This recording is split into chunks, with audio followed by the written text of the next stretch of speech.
आप सभी को जय मसीह की। प्रभु आप सभी को बहुत आशीष दे। मेरे भाई और बहनों, ये वचन आप सभी के लिए बहुत ज़रूरी है ताकि आप जान पाओ कि परमेश्वर के विचार क्या हैं और परमेश्वर की योजना आपके जीवन में क्या है और आपके जीवन में कितनी बड़ी गवाही बनने जा रही है।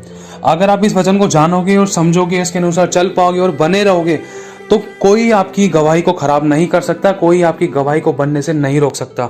अगर आपके जीवन में बड़ी समस्या उत्पन्न हुई है तो समझ लेना बहुत बड़ी गवाही तैयार होने को है। लेकिन आपकी उन समस्याओं को, परेशानी को, दुख, विपत्ति और तकलीफों को, जो भी आपके जीवन में चल रही है या आपको दिखाई दे रही है, आपको नजर आ रही है, आपके परिवार में, आपकी स्पिरिचुअल लाइफ में, आपके आत्मिक जीवन में, आपके शरीर, प्राण और आत्मा में, आपके घर परिवार में दिखाई दे रही है, तो उसके सबसे बड़े कारण दो हैं।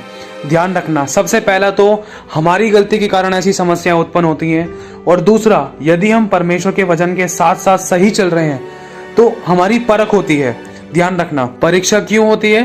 परीक्षा इसीलिए होती है ताकि हमारा लेवल आगे बढ़े, ताकि हम मजबूत हो और हमारी आत्मिक उन्नति हो, शारीरिक उन्नति हो, आर्थिक और सांसारिक रूप में हमारी उन्नति हो, और लोग हमें देखें तो सच में हम परमेश्वर के बेटे, हमारे चाल चलन से कहलाए जाने पाए, और लोग हमें देखें तो हमारी गवाहियां दें और परमेश्वर की महिमा प्रकट हो और लोगों का विश्वास बढ़े जब हमारी गवाहियां तैयार हो, जिसके द्वारा आप बहुत से लोग परमेश्वर के पास खींचे चले आए। इसलिए हमारी परख होती है अगर हम सही चल रहे हैं तो। जैसे उदाहरण के तौर पर आपको पता होगा अय्यूब के बारे में।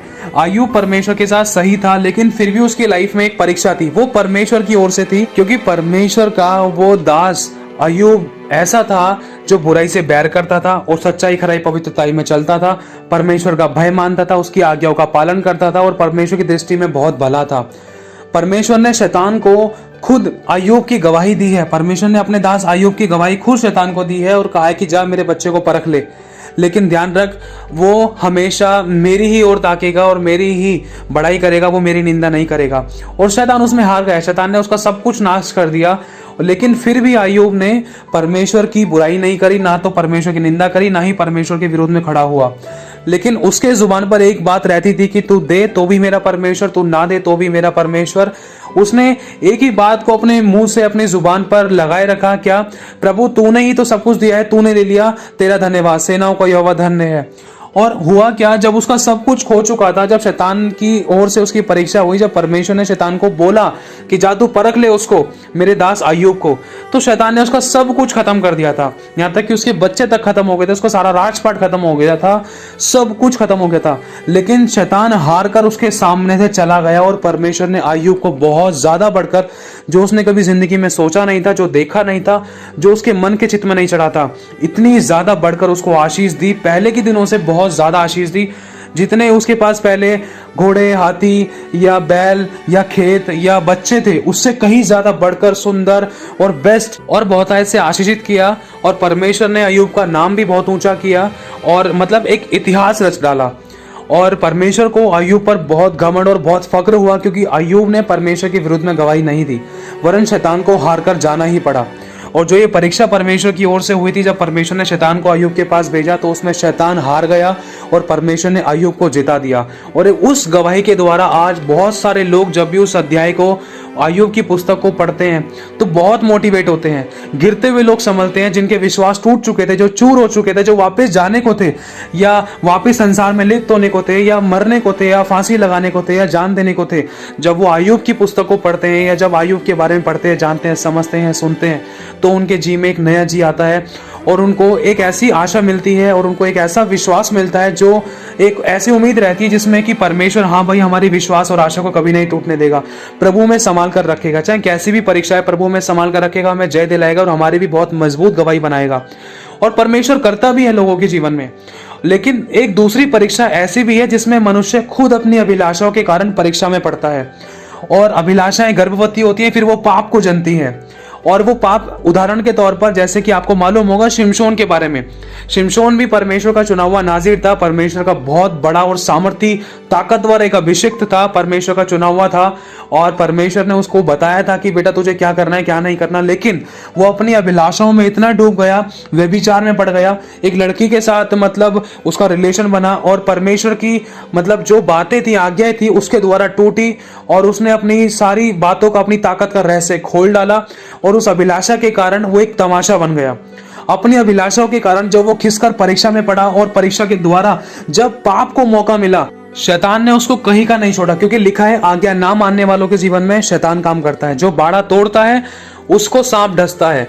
तो उसने परमेश्वर की आज्ञा को तोड़ा और लिखा है कि यहोवा उसके पास से चला गया, साफ लिखा है। और वो लोगों के लिए तमाशा बन गया। कहा उसने हजारों को मारा था गधे की जबड़े की हड्डी से, रथों को यूं ही उठाकर फेंक दिया करता था, बहुत बलशाली था, बहुत ताकतवर था, और मतलब परमेश्वर का बहुत अच्छा अभिषेक और नाजीर था। और लेकिन उसने जब पाप किया तो परमेश्वर का आत्मा उससे रूठ गया और उसके पास से चला गया। ध्यान रखना, परमेश्वर के आत्मा के आने की आवाज होती है लेकिन जाने की आवाज नहीं होती है। जब दाऊद से व्यभिचार हुआ था तो उसके अंदर से भी पवित्र आत्मा चला गया था और दाऊद ने भजन संहिता 51 में पश्चाताप किया। लिखा है कि हे मेरे परमेश्वर, मेरे अंदर शुद्ध मन स्थिर आत्मा नए सिरे से उत्पन्न कर, मुझे अपने सामने से निकाल न दे, वरन जुफा से मुझे शुद्ध कर, तो मैं श्वेत हो जाऊंगा, मैं पवित्र हो जाऊंगा।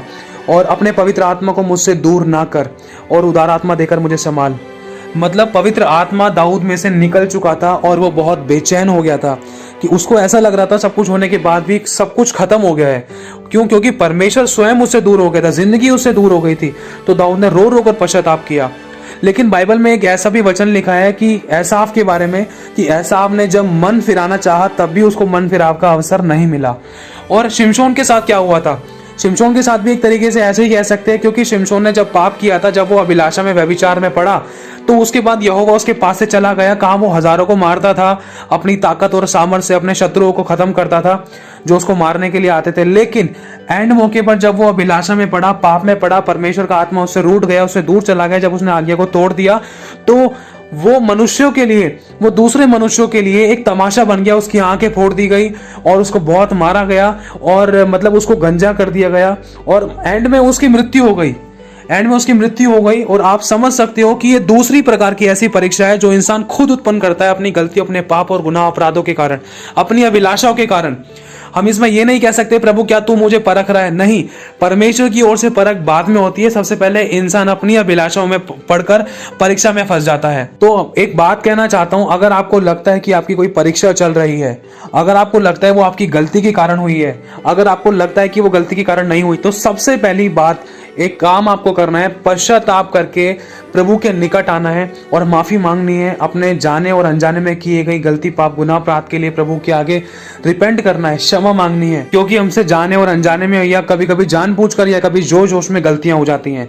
लिखा है कि जैसा हम मन में सोचते हैं वैसे हम हैं। अब सोच के देखो कि हम अपने मन में कितनी कितनी गलत और गंदी गंदी बातें, बुराई की बातें, दोष लगाने वाली, ईर्ष्या वाली या क्रोध, ढा, जलन या लीला कीड़ा वाली बातें सोचते हैं या कुछ गलत और गंदा सोच लेते हैं। तो क्या ये पाप नहीं है? ये भी पाप है। वचन में साफ लिखा है, यीशु ने साफ कह दिया कि अगर तूने किसी स्त्री पर कुदृष्टि डाल ली तो समझ ले तू व्यभिचार कर चुका। अगर कोई लड़की अगर किसी लड़के को गलत और गंदी निगाहों से देख रही है तो वो व्यभिचार कर चुकी। अगर कोई लड़का किसी लड़की के बारे में गलत और गंदी निगाह से सिर्फ सोच रहा है तो वो भी व्यभिचार कर चुका। तो सोचो, वचन में साफ लिखा है कि हम जैसे सोचते हैं वैसे हम हैं। तो हमसे कितनी गलतियां हो जाती हैं। तो इसीलिए सबसे पहले अपनी गलतियों को, पापों को, गुनाहों को, अपराधों को मानो और पश्चाताप करके उन गलतियों को छोड़ने की पूरी कोशिश करो। क्योंकि लिखा है कि जो अपने अपराध छिपा कर रखता है उसका कार्य सफल नहीं होता, वरन जो उनको मान लेता और उनको छोड़ भी देता है उस पर दया की जाएगी।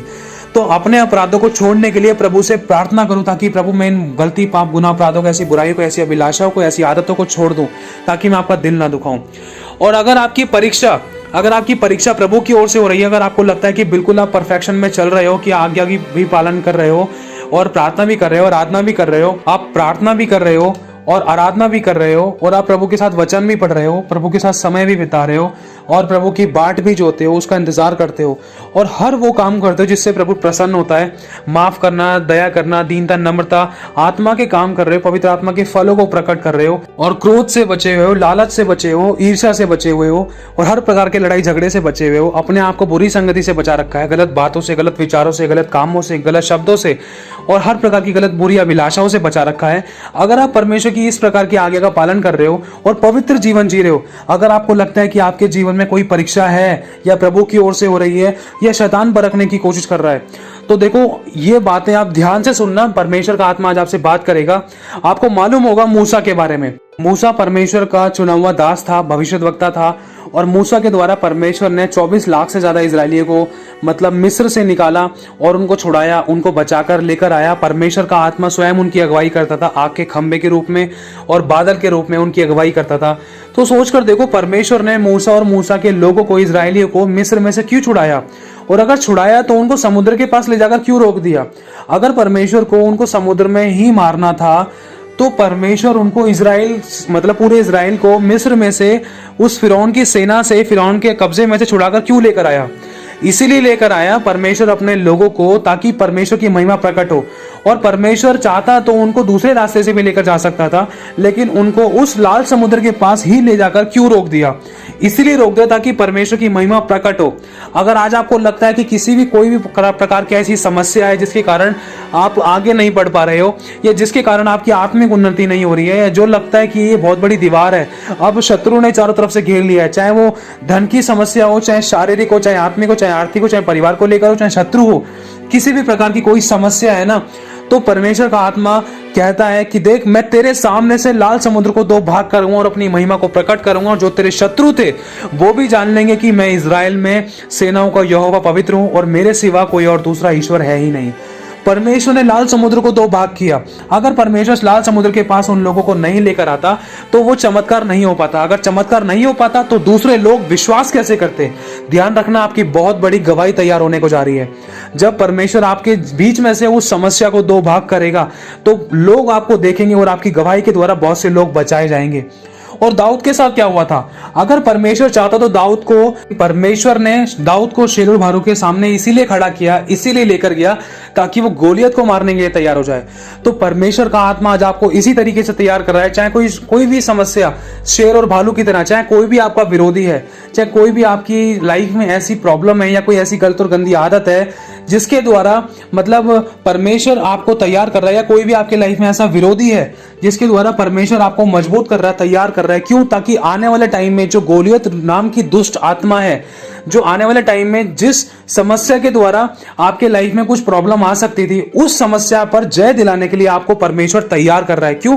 क्योंकि दाऊद को परमेश्वर शेर और भालू से जितवाने के बाद परमेश्वर ने दाऊद को तैयार किया ताकि वो आने वाले टाइम में गोलियत से लड़ सके। और गोलियत से जब वो लड़ रहा था, इतने सारे लोग थे, वहां राजा महाराजा थे और बहुत बड़ी सेनाएं थी, कोई लड़ने वाला नहीं था। परमेश्वर चाहता तो गोलियत के द्वारा दाऊद को मरवा सकता था, लेकिन परमेश्वर ने आश्चर्य कर्म को प्रकट किया, क्योंकि वो दाऊद एक छोटा सा बच्चा था और उसके मुंह पर लाली चमकती थी। चाहे आप एक नए जन्मे यीशु मसीह में बच्चे हो, चाहे आप नए विश्वासी हो, परमेश्वर आपके द्वारा गोलियत को मरवाने की, गोलियत नाम की दुष्ट आत्मा को, हर उस बुराई, उस गंदी शैतान की ताकत को मरवाने की ताकत रखता है, सामर्थ रखता है। और दाऊद ने क्या कहा था, मैं सेनाओं के यहोवा के नाम से आता हूं, मैं इससे नहीं डरता। दाऊद सिर्फ परमेश्वर से डरता था, ना तो वो शेर से डरा, ना भालू से डरा। दाऊद जानता था कि परमेश्वर ने शेर और भालू को मेरे वश में कर दिया है और मुझे शेर और भालू के हाथ से छुड़ा लिया है, तो मुझे गोलियत के हाथ से भी छुड़ाएगा।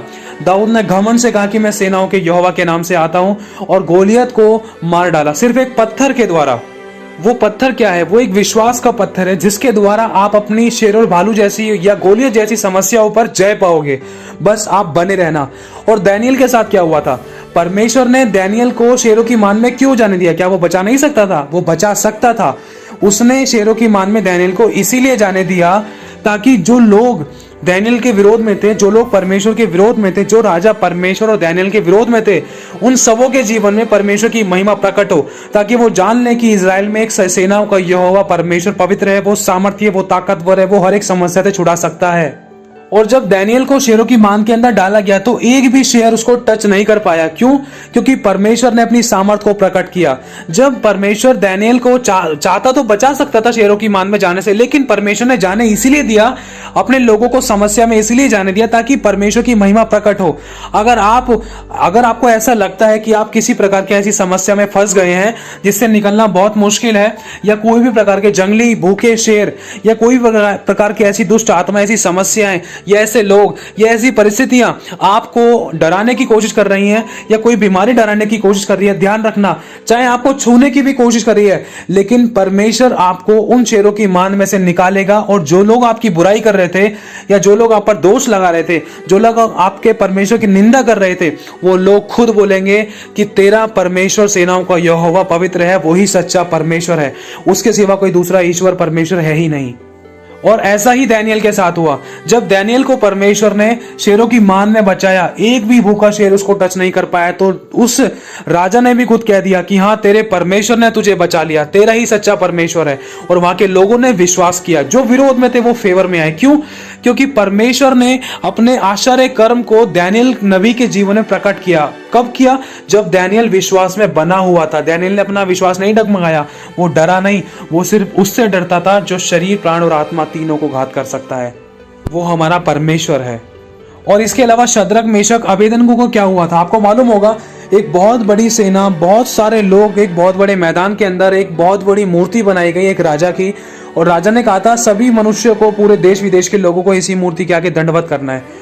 जब वो दंडवत करने लगे तो उस समय शद्रक, मेशक और अबेदनगो ने दंडवत नहीं किया, क्योंकि वो जानते थे, उनका विश्वास सिर्फ एक ही था, क्या? कि मैं परमेश्वर के आगे दंडवत करूंगा और किसी के आगे दंडवत नहीं करूंगा, कि हमारा जीवित परमेश्वर है, वही पत्थर मूर्ति नहीं है, और वही हमें हर एक समस्या से छुड़ाने की ताकत रखता है, वही हमें छुटकारा देने की ताकत रखता है, वही हमारे प्राणों को बचाने की ताकत रखता है। तो परमेश्वर ने शद्रक और मेशक और अबेदनगो को आग के भट्टे में क्यों जाने दिया? सोचने वाली बात है, परमेश्वर अपने लोगों की ऐसी परीक्षा क्यों कर रहा है? ये परीक्षा इसीलिए है ताकि जो लोग विरोध में थे, इस समय शद्रक, मेशक, अबेदनगो को जब आग के भट्टे में डाला जा रहा था, तो पूरे देश में वहां पर कोई भी व्यक्ति ऐसा नहीं था इनके सिवाय जो सिर्फ परमेश्वर पे विश्वास करता हो। सिर्फ ये तीनों ही लोग थे पूरे वहां पर लाखों की भीड़ में, और राजा भी, मतलब उन सभी में से कोई भी ऐसा व्यक्ति नहीं था जो सिर्फ परमेश्वर पे विश्वास करता हो सिवाय इन तीनों के। ये तीनों ने ही कि उस राजा को दंडवत नहीं किया, बाकी सबने दंडवत किया था, इन तीनों ने दंडवत नहीं किया। इसीलिए इनको आग के भट्टे में जाने दिया परमेश्वर ने, इसीलिए जाने दिया ताकि वो लोग जो राजा को दंडवत कर रहे थे, जो मूर्ति के आगे दंडवत कर रहे थे, जो अपने ईश्वर देवी देवताओं की ओर दंडवत कर रहे थे, जो मतलब अपने ऊपर भरोसा रख रहे थे या फिर अपने भगवानों पर भरोसा रख रहे थे, अपने राज्य पर, अपने धन, रोटी, कपड़ा, पैसा, मकान और धन दौलत पर भरोसा कर रहे थे, मतलब अपने ऊपर घमंड करने की कोशिश कर रहे थे ताकि उनका घमंड टूटे और वो लोग प्रभु यीशु मसीह परमेश्वर के आगे घुटने टेके। और जब उनको आग के भट्टे में डाल दिया गया तो आपको मालूम हुआ आग का भट्टा 7 गुना और बढ़ा दिया गया, और परमेश्वर ने अपने आश्चर्य कर्म को प्रकट किया, उनको आंच भी ना लगने दी। क्यों? क्योंकि यहोवा उनके साथ था। और इस बात की गवाही वहां पर खड़े हुए राजा और उसके सिपाही और वहां के सभी मंडलियों ने, वहां के सभी लोगों ने, देश विदेश के लोगों ने गवाही दी। उन्होंने देखा कि अरे आग के भट्टे में तो 3 लोग डाले गए थे, शद्रक, मेशक और अबेदनगो, जो परमेश्वर पे विश्वास करते, सिर्फ यही डाले गए थे, लेकिन वहां पर चौथा कौन है? वहां के लोगों ने स्वयं इस बात की गवाही दी, खुली आंखों से परमेश्वर ने अपने सामर्थ को, अपने चमत्कार को प्रकट किया, और उन लोगों का विश्वास बढ़ा कि हाँ भाई, ये सच्चे परमेश्वर के दास हैं, और इनके परमेश्वर ने इनको आग के भट्टे में से भी बचा लिया। सच में इनका परमेश्वर कितना सामर्थ्य और कितना महान है, कितना ताकतवर है कि उनको आंच भी नहीं लगने दी, उनको कोई दुख, कोई विपत्ति और उनकी जान को भी कोई खतरा नहीं होने दिया। और वहां के दासों ने और वहां के राजा ने इन बातों को खुद अपनी आंखों से देखा और ये गवाही दी कि उसमें तो 3 लोग डाले गए थे, लेकिन ये चौथा कौन है? ये तो परमेश्वर के पुत्र का सदृश्य दिखाई देता है, क्योंकि खुदावन स्वयं उनके बीच में उतर आया। अगर आपका विश्वास आज मजबूत है तो खुदावन आज आपकी समस्याओं में आपके साथ उतरने के लिए तैयार है। और ध्यान रखना, जब आपकी गवाही तैयार होगी तो उस गवाही के द्वारा बहुत सारे लोग प्रभु यीशु मसीह के नाम पर विश्वास करेंगे और वो आपके परमेश्वर की महिमा करेंगे। वो आपके पास प्रार्थना कराने के लिए आने वाले हैं, जो आपके विरोध में थे, जो आपकी निंदा करते थे, वो आपके पास घुटने टिकाकर प्रार्थना कराने के लिए आने वाले हैं। और जिन्होंने आप पर दोष लगाया, जिन्होंने आपकी बुराई करी थी, उन सबों के सामने परमेश्वर आपको सदा के घमंड का कारण ठहराने जा रहा है। इस बात का ध्यान रखना, क्योंकि वो अपने बच्चों को दुख में देखकर प्रसन्न नहीं होता, वो दुख देकर पछताने हारा परमेश्वर है। उसका वचन कहता है जो दिनों रात उसकी दुहाई देते हैं वो उनका न्याय तुरंत चुकाता है। अभी सब कुछ परमेश्वर के नियंत्रण में है, इस बात का ध्यान रखना। बिल्कुल भी डरना और घबराना मत, बस परमेश्वर का भय मानना। उससे डरना जो आत्मा और शरीर दोनों को नाश कर सकता है। किसी मनुष्य से मत डरना जो सिर्फ शरीर को नाश पहुंचा सकता है, सिर्फ परमेश्वर ही से डरना। और परमेश्वर आपके जीवन में आश्चर्य कर्म प्रकट करने जा रहा है। वो आपकी प्रार्थनाओं के उत्तर देने जा रहा है। वो आपके लाइफ में फाइनेंशियली रूप में, शारीरिक रूप में, आत्मिक रूप में, आर्थिक रूप में वो बहुत बड़ा काम करने जा रहा है। बस विश्वास मजबूती से सिर्फ उसी पर रखना, ना तो किसी और मनुष्य की ओर ताकना और ना ही अपने परमेश्वर की निंदा करना, ना ही बुराई करना। बस एक विश्वास रखना, जैसे अय्यूब ने कहा था, प्रभु तू दे तो भी मेरा परमेश्वर, तू ना दे तो भी मेरा परमेश्वर, और उसी की ओर ताकता रहा। और परमेश्वर ने उस पर वो अनुग्रह किया, वो दया की। वहां के लोगों ने जब देखा कि हाँ परमेश्वर तू बहुत बड़ा सामर्थ्य और दयालु, करुणामय, अति करुणामय परमेश्वर है, और इतने आश्चर्य कर्म उसके जीवन में प्रकट किए अय्यूब के, और उसको बहुत ऐसे ब्लेस किया, उसकी मांगने और सोचों से कहीं ज्यादा बढ़कर। परमेश्वर आपको बहुत ऐसे ब्लेस करने पर है, ये आपके हाथों में है, ध्यान रखना। और आपको मालूम होगा शद्रक, मेशक, अबेदनगो को परमेश्वर ने आग के भट्टे में जाने इसीलिए दिया ताकि परमेश्वर अपनी महिमा को प्रकट करे, सामर्थ को प्रकट करे, और जो लोग विरोध में थे वो विश्वास में आए, शत्रुओं के आगे मेज लगाई जाए। और आपको यह भी पता होगा पौलुस और सिलास को परमेश्वर ने बंदी गृह में क्यों जाने दिया। परमेश्वर चाहता तो उनको बचा सकता था, लेकिन फिर भी जाने क्यों दिया? जाने इसीलिए दिया ताकि जो जेल के लोग थे, जो उनको मार रहे थे, जो दुख दे रहे थे, वो सब बातें, वो सब लोग मतलब पौलुस और सिलास की बातें सुन रहे थे, इनकी प्रार्थना को सुन रहे थे, इनकी आराधना को सुन रहे थे, और परमेश्वर ने उन्हीं को बचाने के लिए इन दोनों को वहां पर भेजा। वहां के बहुत सारे लोगों को बचाने के लिए परमेश्वर ने पौलुस और सिलास को भेजा। अगर आज इस समय किसी भी परिस्थिति में, किसी भी घर परिवार में, किसी भी गली मोहल्ले में हो, तो ध्यान रखना वहां के गली मोहल्ले, आस पड़ोस, आपके शहर के लोग और आपके आस पड़ोस के, आपके फ्लोर के, आपके घर के अगल बगल वाले लोगों के बीच में परमेश्वर अपनी महिमा को प्रकट करेगा। वहां पर आपको इसीलिए रखा है ताकि वो सभी लोग आपके द्वारा उद्धार पाएं। क्योंकि जब पौलुस और सिलास ने परमेश्वर की ऊंचे स्वर से स्तुति और महिमा की और आराधना की और प्रार्थना की, तो लिखा है कि उनके बंधन खुल गए, और वहां पर बहुत बड़ा एक भूकंप हुआ, और वहां की दीवारें टूट गई, और वहां के जो लोग थे, जो उनको सता रहे थे, जिनके द्वारा वो कैद किया गए थे, और जिन्होंने उनको मारा था, जिन्होंने उनको दुख दिया था, जो वहां के जेलर थे, उन जेलरों ने भी इस बात को देखा और हैरान हो गए कि इनकी आराधना और प्रार्थना से, ये सारा भूकंप से मतलब कैसे ये आजाद हो गए। लेकिन परमेश्वर ने उनको वहां पर इसीलिए रखा था कि वो जो लोग, जो विरोधी थे, जो जेलर थे, जिन्होंने उनको बंद किया था, जो वहां पर निगरानी कर रहे थे इन दोनों की, पौलुस और सिलास की, वो लोग उद्धार पाए पौलुस और सिलास के द्वारा। इसीलिए परमेश्वर ने बंदी गृह में उनको इसलिए जाने दिया ताकि परमेश्वर की महिमा प्रकट हो। और हुआ क्या, खुदावन उनके बीच में खुद उतर आया, परमेश्वर की महिमा वहां पर प्रकट हुई, और उनके चेनें टूट गई, और उनके सारे बंधन खुल गए, और दीवारें ढह गई, और वहां के जो जेलर वगैरह थे, वहां के सभी लोग ने, जो कैदी थे, जो जेलर थे, सब ने प्रभु यीशु मसीह के नाम पर विश्वास किया, और वहां के जेलरों ने उद्धार पाया, उनके घराने समेत लोगों ने उद्धार पाया, और परमेश्वर ने पौलुस और सिलास को आशीष और उद्धार का बहुत बड़ा कारण बनाया। ध्यान रखना, परमेश्वर ने आपको आपके गली मोहल्ले में, आपके आस पड़ोस में, आपके, चाहे आप रेंट पे रहते हो, चाहे आपका खुद का मकान है, जो आपके अगल बगल आस पड़ोस के लोग हैं, जो आपके फ्लोर्स के लोग हैं, वो सब लोग आपकी विश्वास के द्वारा, आपकी विश्वास योग्यता के द्वारा आपके पास आने वाले हैं, ताकि वो यीशु मसीह के नाम पर विश्वास करें, ताकि वो लोग परमेश्वर के नाम पर विश्वास करके उद्धार पाएं, और उनके पापों को क्षमा किया जाए, और वो नरक से बचा लिए जाएं, ताकि परमेश्वर आप ही के द्वारा, परमेश्वर वहां पर उन सभी के जीवन में आश्चर्य कर्म प्रकट करे और परमेश्वर की महिमा प्रकट हो, ताकि वो कहने पाए कि हाँ यीशु ही प्रभु है। परमेश्वर आपको बहुत अद्भुत तरीके से अपने घर परिवार में, अपने आस पड़ोस में, अपनी गली में परमेश्वर आपको उठाने जा रहा है। बस मजबूती से बने रहना, चाहे किसी प्रकार की कोई बंदी गृह, चाहे आपको लगता है कि कोई आपको आराधना नहीं करने देता है, प्रार्थना नहीं करने देता है, वचन नहीं पढ़ने देता है, या चर्च में नहीं जाने देता है, या आराधना प्रार्थना में नहीं जाने देता है, या कोई संगति नहीं करने देता है, या मसीह लोगों से मिलने नहीं देता है, या कोई आपको वचन, आराधना, प्रार्थना सुनने नहीं देता है, या आपको वीडियोस नहीं देखने देते हैं प्रभु की, तो ध्यान रखना, उन सभी के जीवन में परमेश्वर का उद्धार प्रकट होने जा रहा है। उसमें परमेश्वर आप ही को इस्तेमाल करेगा, क्योंकि परमेश्वर का वचन कहता है जो मुझसे पिएगा उसमें से जीवन जल की नदियां बह निकलेंगी। परमेश्वर ने आपको जीवन के जल का सोता बनाया, और खुदावन अपनी महिमा आपके अंदर प्रकट करने जा रहा है।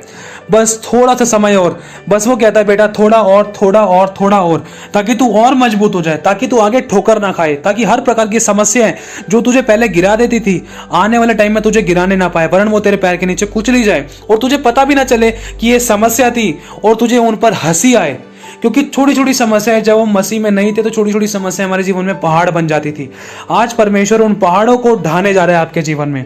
और आपको मालूम होगा, इसके अलावा याईर, लाजर और एक विधवा का बेटा, याईर की बेटी मर चुकी थी और लाजर मर चुका था, विधवा का बेटा मर चुका था। लेकिन यीशु जानता था लाजर के बारे में कि वो मर चुका है और उसको 4 दिन हो गए हैं। यीशु चाहता तो उस मरियम के भाई को, लाजर को चंगा कर सकता था। जब वो बीमार था उसी समय उसके लिए प्रार्थना कर सकता था, दूर से प्रार्थना कर सकता था और वहां पर जाकर प्रार्थना कर सकता था। लेकिन फिर भी यीशु क्यों नहीं गया? लाजर को मरने क्यों दिया? लाजर को मृत्यु को इसलिए देखने दिया, याईर को और विधवा के बेटे को मृत्यु इसलिए देखने दी क्योंकि परमेश्वर की महिमा प्रकट हो। ध्यान रखना, अगर यीशु वहां पर चौथे दिन, जब लाजर मर चुका था, लाजर 4 दिन का मुर्दा था और उसको जिलाया परमेश्वर ने इसीलिए ताकि वहां के जो लोग थे, जो शोक कर रहे थे, जो अविश्वास में थे, ताकि उन लोगों का विश्वास बढ़े और वो जाने कि पुनरुत्थान और जीवन यीशु ही है और वो परमेश्वर की ओर से आया है, ताकि उन सबका विश्वास परमेश्वर पे हो, वो जानने पाए कि यीशु मसीह परमेश्वर का पुत्र है। और परमेश्वर ने लाजर को जिलाया, परमेश्वर ने याईर की बेटी को जिलाया और परमेश्वर ने विधवा के बेटे को जिंदा किया। उसको तो लेकर जा रहे थे काट पर, लेकिन यीशु मसीह ने वहीं पर आश्चर्य कर्म प्रकट किया और उसको उठा दिया और उसी समय वो जिंदा हो गया और वो अपनी माँ के साथ घुल मिल गया और परमेश्वर की महिमा प्रकट हुई। लोगों ने जाना कि हाँ भाई, हमारे बीच में एक सामर्थी परमेश्वर का योद्धा, परमेश्वर का भविष्यद्वक्ता, परमेश्वर का पुत्र प्रकट हुआ है। परमेश्वर आपको अद्भुत तरीके से अपनी महिमा के लिए इस्तेमाल करने पर है। चाहे आपको लगता है, चाहे किसी प्रकार की कोई भी परिस्थिति आपके लाइफ में मुर्दा थी या जो आप नहीं कर पा रहे थे या जिसमें आप जय नहीं पा सक रहे थे, या कोई भी ऐसा काम जिसमें आप बिल्कुल ढीले पड़ चुके थे, चाहे प्रार्थना में, चाहे आराधना में, चाहे वचनों में, चाहे किसी फाइनेंशियली रूप में, चाहे नौकरी बिजनेस में, आप बस प्रभु में बने रहो। यीशु की पुनरुत्थान की सामर्थ्य आपके अंदर बहुत जल्द काम करने जा रही है। क्यों? क्योंकि यीशु मसीह की महिमा तो जब ही प्रकट होगी जब तक टेस्ट नहीं होगा। ध्यान रखना, जब तक एक टेस्ट नहीं होता ना, जब तक एक टेस्टिमनी, एक गवाही नहीं बनती है। ध्यान रखना, बेस्ट इज नेक्स्ट। आपके पास बहुत बढ़िया, बेहतर अगला आने वाला है, इस बात का ध्यान रखना। क्योंकि आपकी जो समस्या है, जो परिस्थिति है, जो परीक्षा है, ये सिर्फ कुछ पल के लिए है, ये हमेशा के लिए नहीं है, ये सिर्फ टेम्परेरी है। ध्यान रखना, जो वो लाजर था वो भी सिर्फ 4 दिन के लिए था, वो हमेशा के लिए मुर्दा नहीं था।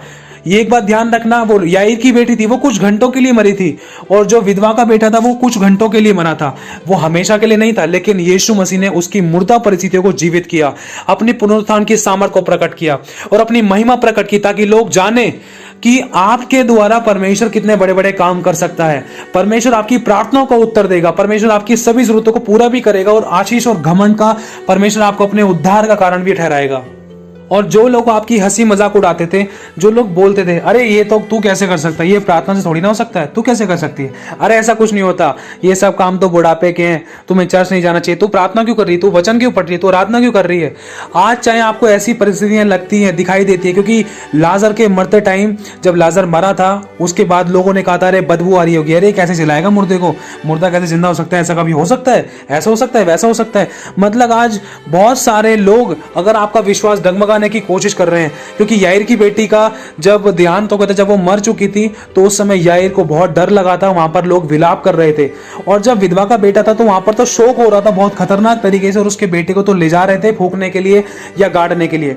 सोच कर देखो, मनुष्य चाहे हंस रहा है, मनुष्य को लगता है चाहे कि भाई मुर्दा जीवित नहीं हो सकता, मनुष्य को लगता है कि वो बीमार चंगा नहीं हो सकता, मनुष्य को लगता है कि आपकी जिंदगी में कोई चमत्कार नहीं हो सकता और आपके प्रभु यीशु मसीह कुछ नहीं कर सकते। मनुष्य चाहे कुछ भी सोच रहा है, चाहे आपके यीशु की, चाहे आपकी बुराई कर रहा है, लेकिन ध्यान रखना, ये सब कुछ टेम्परेरी है। खुदावन आपको सदा के घमंड का कारण ठहराने जा रहा है।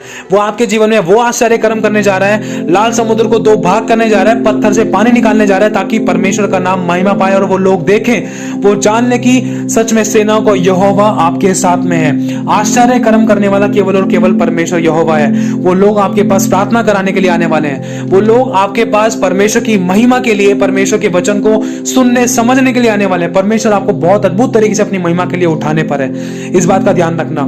और एक और बात बताना चाहता हूं, आपको मालूम होगा कि जब एक अंधा व्यक्ति था, यीशु मसीह और उसके चेले जब वहां से जा रहे थे तो एक अंधा व्यक्ति था, तो वहां पर चेलों ने पूछा, प्रभु ये अंधा क्यों है? तो यीशु मसीह ने क्या जवाब दिया? ये अंधा बुजुर्ग, ये अंधा आदमी इसीलिए है ताकि परमेश्वर की महिमा इसमें प्रकट हो और लोग विश्वास करें। ताकि परमेश्वर की महिमा प्रकट हो और ये विश्वास करें और लोग विश्वास करें और आसपास के सब लोग विश्वास में आए। जब तक आश्चर्य कर्म नहीं होगा लोग विश्वास कैसे करेंगे? परमेश्वर ने अपनी महिमा को प्रकट करने के लिए कुछ ऐसे आश्चर्य कर्म भी रखे हुए हैं कि कुछ समस्या ऐसी हैं जो परमेश्वर की महिमा के लिए भी होती थी, जैसे कि लाल समुद्र। ये सारी बातें परमेश्वर की महिमा के लिए ही बताई गई हैं। मैं एक बार फिर से बताना चाहता हूं, मूसा को लाल समुद्र के पास परमेश्वर इसीलिए ले गया ताकि अपनी महिमा को प्रकट करे। दाऊद को परमेश्वर शेर और भालू के सामने, गोलियत के सामने इसलिए लेकर गया ताकि अपनी महिमा को प्रकट करे, ताकि लोग परमेश्वर पर विश्वास करें, ताकि आप सदा के घमंड के कारण ठहरे। परमेश्वर दानियल को शेरों की मान में ले जाने से रोक सकता था, पहले ही बचा सकता था, सब कुछ पहले ही ठीक कर सकता था, लेकिन शेरों की मान में इसलिए लेकर गया ताकि लोगों का विश्वास बढ़े कि हाँ, एक सच्चा परमेश्वर जीवित है जो मृत्यु के फंदे से बचा सकता है। परमेश्वर शद्रक मेशक अबेदनगो को आग के भट्टे में से बचा सकता था, उनको जाने नहीं दे सकता था, लेकिन फिर भी परमेश्वर ने जाने इसलिए दिया और आग का भट्टा 7 गुना और बढ़वा दिया ताकि परमेश्वर की महिमा प्रकट हो। लाखों लोग यीशु मसीह परमेश्वर पे विश्वास करें। और परमेश्वर ने पौलुस और सिलास को बंदी गृह में क्यों रखा? अगर भूकंप हुआ था तो उस समय वो भाग के जा सकते थे, लेकिन वो फिर भी भाग कर नहीं गए। क्यों? ताकि जो लोग वहां पर थे, जो कैदी थे और जो जेलर थे, वो लोग उद्धार पाए और परमेश्वर ने उनको उद्धार दिया। और परमेश्वर ने याईर की बेटी को, लाजर को और उस विधवा के बेटे को मरने क्यों दिया? ध्यान से सुनना इस बात को, मरने इसीलिए दिया ताकि परमेश्वर की महिमा प्रकट हो। जब परमेश्वर अपने आश्चर्य कर्म को प्रकट करे तो वो जिंदा हो जाए और लोग यीशु मसीह परमेश्वर पे विश्वास करें कि हाँ, एक ऐसा भी सच्चा परमेश्वर है जो हर प्रकार के रोगों से, मृत्यु के फंदे से बचा सकता है, जो चंगा कर सकता है, जो आजाद कर सकता है, जो छुटकारा दे सकता है, जो नया जीवन दान दे सकता है। क्योंकि परमेश्वर चाहता तो इनको बीमारी की हद तक पहुंचने भी नहीं देता, वरन बीमारी अगर होती भी तो उनको वहीं चंगा कर देता, इनको मरने नहीं देता। लेकिन फिर भी परमेश्वर ने अपनी महिमा को प्रकट किया इन मुर्दों को जिलाकर। और आपको मालूम होगा, लास्ट में जब अंधा था तो उस समय यीशु के चेलों ने जब बोला कि प्रभु ये अंधा क्यों है? अंधा इसीलिए था क्योंकि परमेश्वर की महिमा उसके अंदर प्रकट होनी थी, ताकि लोग जाने कि हाँ, अंधे देखते हैं, गूंगे बोलते हैं, बहरे सुनते हैं और शक्तिहीन शरीर शक्तिशाली होते हैं और मुर्दे जिलाए जाते हैं। किसके नाम से? प्रभु यीशु मसीह के नाम से। प्रभु परमेश्वर के इकलौते पुत्र प्रभु यीशु मसीह के नाम से, परमेश्वर की सामर्थ से, परमेश्वर की ताकत से, उसकी पुनरुत्थान की सामर्थ से। अब प्रभु यीशु मसीह ने उस अंधे व्यक्ति को जब चंगा किया, उससे कहा कि तू देखने लग, मैं चाहता हूं तू देखने लग, तो उसी समय वो चंगा हो गया।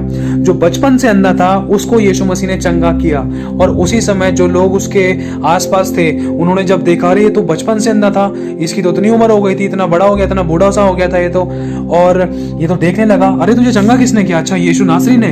अरे वो सच्चा परमेश्वर का पुत्र है, वो उसने आश्चर्य कर्म किया, हमारे बीच में कोई भविष्यद्वक्ता प्रकट हुआ है, सच में एक परमेश्वर का पुत्र उतर कर आ गया है हमारे बीच में। वो जानने पाए ताकि परमेश्वर की महिमा प्रकट हो। जो लोग नहीं देखते थे वो देखने लगे, जो बीमार थे वो चंगे हो जाएं। किसके नाम से? प्रभु यीशु के नाम से। ताकि लोग जाने आपके जीवन में अगर कोई भी ऐसी समस्या अगर आपको दिखाई देती है तो ध्यान रखना वो टेम्परेरी है, वो हमेशा के लिए नहीं है। हमेशा के लिए तो सिर्फ परमेश्वर की दया, महाकरुणा और अनुग्रह, उसकी आशीष और बरकत है और परमेश्वर की बहुत बड़ी दया है, ये हमेशा के लिए है। और हमारी चंगाई परमेश्वर की ओर से हमेशा के लिए है। वो टेम्परेरी चंगा नहीं करता है, वो हमेशा के लिए चंगा करता है। और यीशु मसीह को परमेश्वर ने मरने क्यों दिया? इसीलिए मरने दिया, जब तक यीशु मसीह जिंदा नहीं होता तब तक हम लोग उद्धार नहीं पाते। यीशु मसीह को मरने इसलिए दिया ताकि हमारे दर्दनाक, जो हमें मृत्यु सहनी थी, जो हमें नरक की, अधलोक की मृत्यु सहनी थी, पाप करने के कारण, पाप भरे जीवन के कारण, हमारे बदले प्रभु यीशु मसीह को, प्रभु ने, परमेश्वर ने यीशु मसीह को मरने दिया और हमारे ही कारण हमें बचाने के लिए प्रभु यीशु मसीह को परमेश्वर ने मुर्दों में से जिला दिया, जिंदा कर दिया। क्यों? जब प्रभु यीशु मसीह को जिंदा ही रहना था तो उसको मरने क्यों दिया? मरने इसीलिए दिया ताकि महिमा प्रकट हो। जब तक यीशु मसीह मुर्दों में से जी नहीं उठता तब तक हम लोग विश्वास नहीं करते कि कोई है। यीशु मसीह के अंदर पुनरुत्थान की सामर्थ काम करती है। परमेश्वर का वो सच में पुत्र है क्योंकि वो मर के जी उठा है और वो आज तक जिंदा है। अगर यीशु मरकर जी नहीं उठता तो आज हम लोग विश्वास नहीं करते और ना ही हमारा उद्धार होता, ना ही हम पापों की क्षमा पाते और ना ही हमारे जीवन में कोई चंगाई, कोई छुटकारा, कोई आशीष आती। वरन कब के हम दंड पा रहे होते या तो कब के हम मर चुके होते, क्योंकि परमेश्वर का क्रोध प्रकट हो चुका होता। क्योंकि परमेश्वर ने नूहा के समय में भी अपना पवित्र धर्म से न्याय प्रकट किया था। न्याय क्या है? जिसने गलती की उसको सजा मिलनी है, जिसने पाप किया उसको सजा मिलनी है। और अगर यीशु मसीह नहीं आता तो हमारे पाप क्षमा नहीं होते। अगर पाप क्षमा नहीं होते तो आज हम जीवित नहीं होते। क्यों? क्योंकि परमेश्वर का न्याय कब का प्रकट हो चुका होता। ध्यान रखना, परमेश्वर ने सदोम और अमोरा को पाप के कारण, व्यभिचार के कारण, बुराई दुष्टता के कारण नाश कर दिया था, क्योंकि उन लोगों ने पापों से मन नहीं फिराया था और पापों की क्षमा करने वाला भी उस समय कोई नहीं था। आज हमारे पास यीशु मसीह इसलिए है, आज परमेश्वर ने मुर्दों में से यीशु को इसलिए जिलाया ताकि हम यीशु के नाम पर विश्वास करें और एक पवित्र जीवन जिए और हम यीशु में होकर जयवंत जीवन जिए। किसी प्रकार की किसी समस्या से ना डरे, वरन उस सच्चे परमेश्वर से डरे जो प्राण और आत्मा को नाश कर सकता है। तो आज अगर आपके जीवन में कोई भी ऐसी समस्या है जो आपको मतलब परमेश्वर से दूर कर रही थी, या आपको दुख दे रही थी, आपको समस्या में डाल रही थी, या आपको ऐसी परीक्षा में डाल रही थी जिसके कारण आपका विश्वास डगमगा रहा था, या आपकी आशा टूट सी रही थी, लेकिन ध्यान रखना, ये सब बातें, ये समस्याएं, ये सब टेम्परेरी है, कुछ पल के लिए है, कुछ सेकंड्स के लिए, कुछ दिन के लिए, कुछ घंटों के लिए है, ये हमेशा के लिए नहीं है। इस बात का ध्यान रखना। प्रभु ने साफ कह दिया है कि वो सहने से बाहर परीक्षा नहीं लेगा, और दूसरी बात, वो किसी की जान नहीं लेगा। तीसरी बात यह है कि उसका वचन कहता है वो परीक्षा में से निकास भी कराएगा, आपको निकालेगा भी और जय भी दिलाएगा। और एक बात और ध्यान रखना, उसने कहा है, देख तेरी आशा फिर कभी ना टूटेगी, तू फिर कभी लज्जित ना होगी। उसका वचन कहता है, देख तेरा विश्वास जाता ना रहे। यदि तू विश्वास करेगा तो परमेश्वर की महिमा को देखेगा। अब परमेश्वर की महिमा प्रकट होने का समय है। जितनी बड़ी समस्या आपको अपने जीवन में दिखाई दे रही है, उससे बड़ी गवाही आपके जीवन में तैयार होने जा रही है। बस विश्वास में बने रहना लिखा है, जो अंत तक धीरज धरे रहेगा उद्धार उसी का होगा। आपको बने रहना है, अड़े रहना है, खड़े रहना है। मजबूती से अपने माथे को दृढ़ करो। अब अगर आप गिर गए किसी समस्या में, अपने कपड़ों को झाड़ो, फिर से प्रभु के वचन के अनुसार दौड़ को दौड़ो और अपने उद्धार के कार्य को पूरा करो। ध्यान रखना, वो आपको छुड़ाने के लिए आपके साथ है। और जोर से बोलो, सेनाओं का यहोवा मेरा छुड़ाने वाला निश्चय जीवित है और उसने मुझे छुड़ा लिया है और जयवंत किया है। शैतान को जोर जोर से बोल बोल कर, चिल्ला चिल्ला कर उसको सुनाओ कि सेनाओं का यहोवा पवित्र परमेश्वर मेरे साथ है, मेरा रक्षक यहोवा मेरे साथ है, यहोवा मेरा चरवाहा मेरे साथ है, यहोवा मेरा राफा, मेरा चंगा करने वाला मेरे साथ है, यहोवा मेरा मुझे मृत्यु के फंदे से छुड़ाने वाला मेरे साथ है, यहोवा मेरा मुझे हर प्रकार का बल देने वाला मेरा परमेश्वर यहोवा मेरे साथ है, यहोवा मुझे हर प्रकार की समस्या मुसीबतों से छुड़ाने वाला मेरा परमेश्वर यहोवा मेरे साथ है। समस्या को मत बोलो, सिर्फ परमेश्वर के वचन का अंगीकार करो, उसके वचन की सामर्थ का अंगीकार करो, उसके वचन की जय का और उसके जय के उत्सव का अंगीकार करो कि यहोवा का आत्मा मुझ पर है, यहोवा का आत्मा मेरे अंदर है। शैतान मुझे छू नहीं सकता, वो मेरे पैरों के नीचे है। प्रभु आप सभी को बहुत आशीष दे। आप सभी को जय मसीह की।